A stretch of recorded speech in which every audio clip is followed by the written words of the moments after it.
Okay. तो hello दोस्तों, आप सभी को और एक नई वीडियो में स्वागत है। तो आज और एक नई चैप्टर को शुरुआत करेंगे, चैप्टर नंबर 3। ओके, तो चलिए देखते हैं चैप्टर नंबर 3 में एक्चुअली है क्या।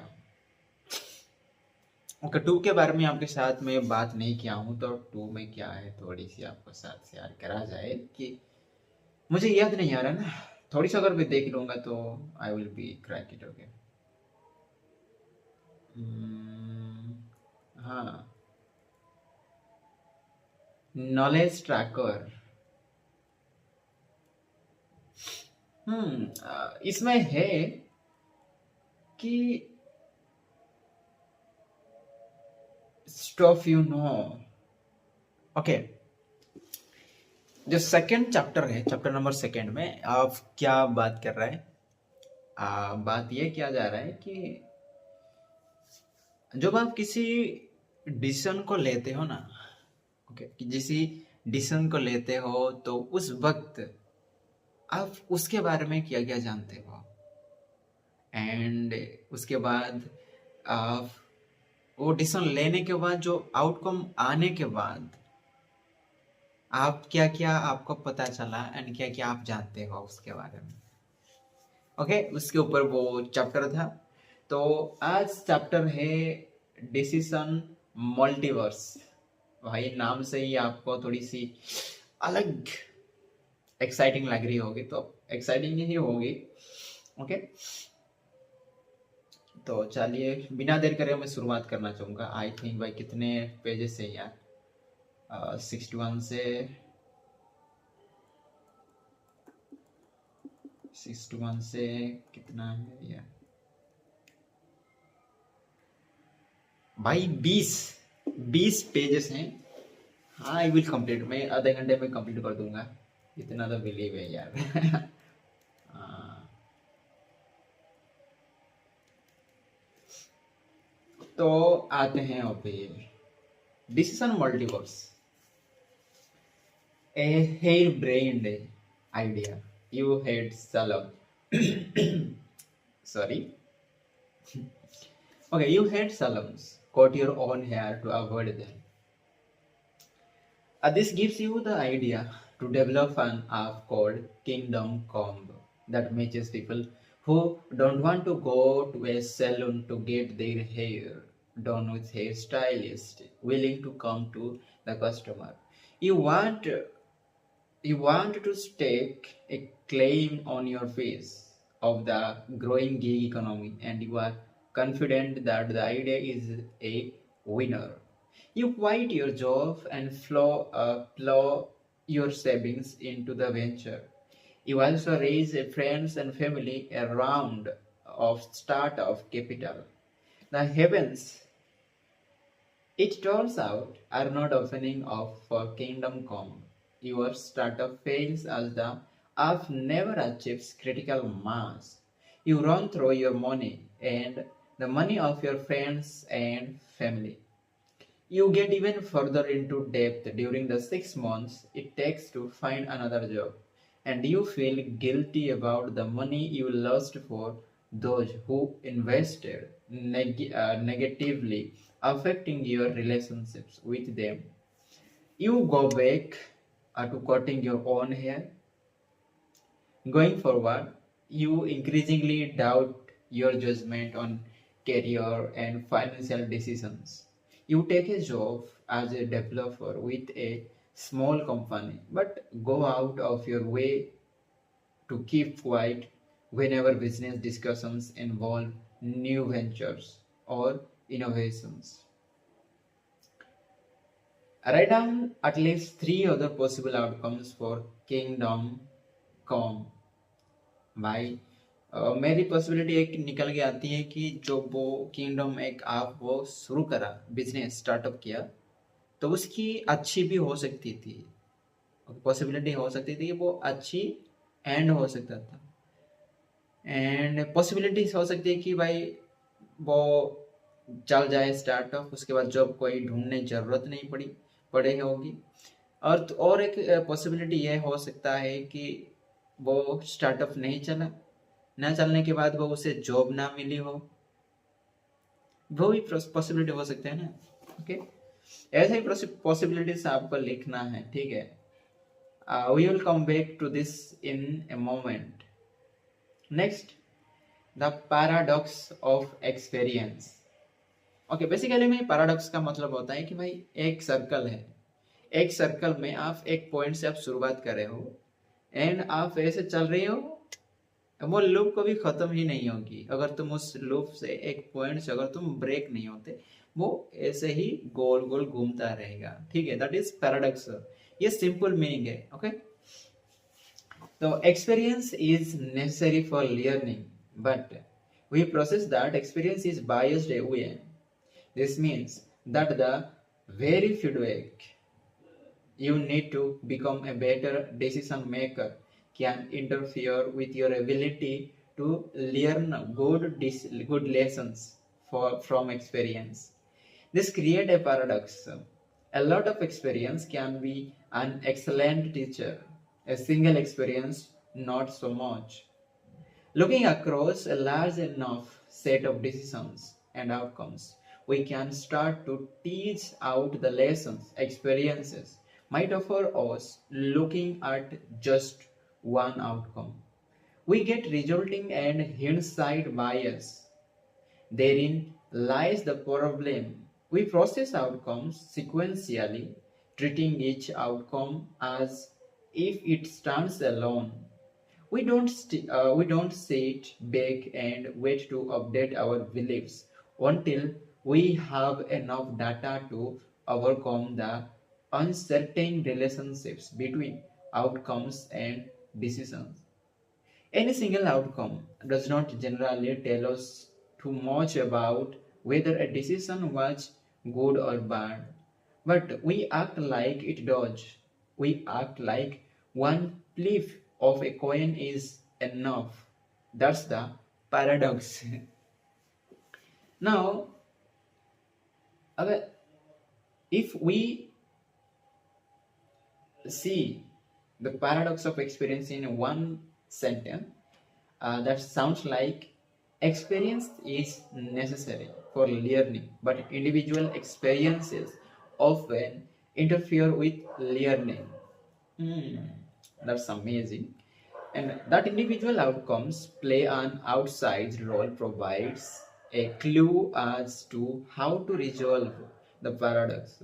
We need to shrink outcomes down closer to their appropriate size. A good first step in accomplishing that is to put an individual outcome in the context of all the other outcomes that could have occurred. Your timeline, your reality consists of the decisions you have made and their outcomes. Your experience is constructed only of the things that have actually happened. Okay, guys, sorry for the background noise. The dogs are barking outside of our home. Okay, sorry for that. Uh, if you could glimpse the other timelines that might have materialized if things had turned out differently, you would take a giant step toward improving your ability to figure out when and what to learn from outcomes. How do you do this? Explore the decision multiverse. Next is decision first tree. First tree. The cognitive chain so musky. Imagine standing at the base of the tree and looking off at all the different branches. At the time of decision, branches equal to possible outcome. And when you see the trees, all the branches of the tree, and you think so much to behold. Okay, and when you are making a decision, you see the future possibilities like the branches of a tree. Each branch representing some way things could unfold. The thicker the bough, the more likely the outcome. The tinier the twin, the less likely the outcome. Some bugs, some bugs branch off in multiple ways. These branches represent things that might occur further in the future, depending on what happens along the way. That's what the future looks like when it's ahead of you. A tree of possibilities.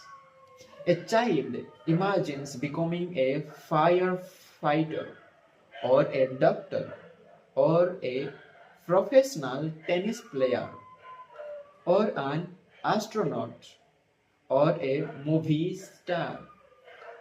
Or you imagine falling in love or falling out of love or saving enough for retirement or falling short or getting pizza for dinner or going to the gym or getting a promotion or changing careers or becoming a doctor. At the time you are deciding, looking ahead to what might happen, you can see so many possibilities and you can see them in the context of all the other things that might happen. You glimpse the multiverse before you decide. What happens to that tree full of possibilities once the future unfolds and one of those branches that was just a possibility becomes the one branch that actually happens? Your mind takes a chainsaw to the tree, leaving you with only that one branch, the branch representing the outcome you happened to have gotten. It's as if everyone grew up and we all got the same dream job, chainsaw operator. Next, the tree after the outcome. I can see it so much more clearly. It must have had a growth sport.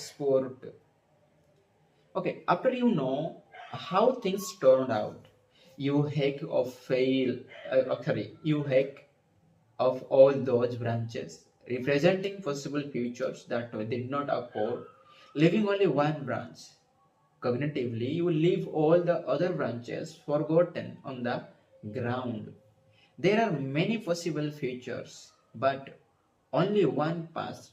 This makes the past feel inevitable, as even the tiniest of twigs now looks like the thickest of branches because it's the only thing you can see.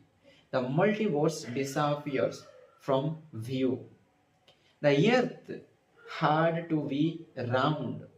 Dinosaurs had to become extinct. Humans had to evolve as the dominant species on the planet. The allies had to win World War II. Amazon had to become the dominant online retailer. You had to be born to your parents at the time and in the place you were born. Next, the floating down the cognitive chain so resembling the tree. The first step is trying to resolve the paradox of experience is to put the tree back together. Pick those branches off the ground and glue them back on the tree so that you can see the outcome in its proper context.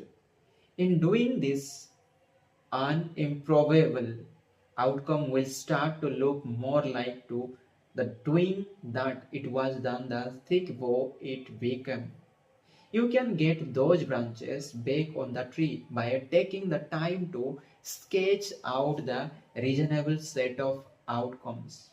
More closely, approximating what the tree looked like at the time of the decision instead of how it appears to you after you know how things turned out. Obviously, it would be unwieldy to sketch pictures of actual trees all over the place. But drawing a simple, abstract version of a tree is a good start to seeing outcomes more clearly in their proper context. Let's say you were trying to better understand what the outcome of the decision to take the job in Boston has to teach you. Here is how you might reconstruct the tree when you quit after 6 months. Start by sketching out the decision you made and the outcome that occurred, like so. Decision: take the job in Boston. Outcome: you love the job, but the winter is so awful that you quit. If you were to put that three back together, here is how you might do.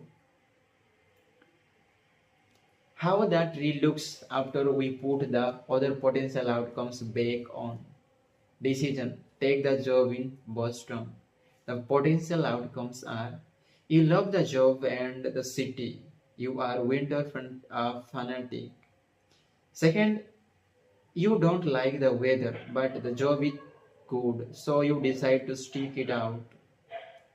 Third, you love the job, but the winter is so awful that you quit. You love Boston but don't like the job. You quit and look for something else in Boston. Fourth, you hate it all: the job, the city, the winter, and you quit. You go back home. You later get a better opportunity and quit the job. This could include other jobs in Boston, in other cities, or going back to the school. What you are starting to create in is the foundation of a decision tree, a useful tool for evaluating past decisions and improving the quality of new ones. We will be developing this tool as we go along in this book. Okay?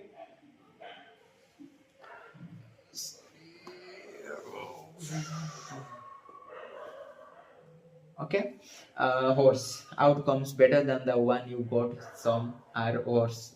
This will generally be true as you reconstruct these trees.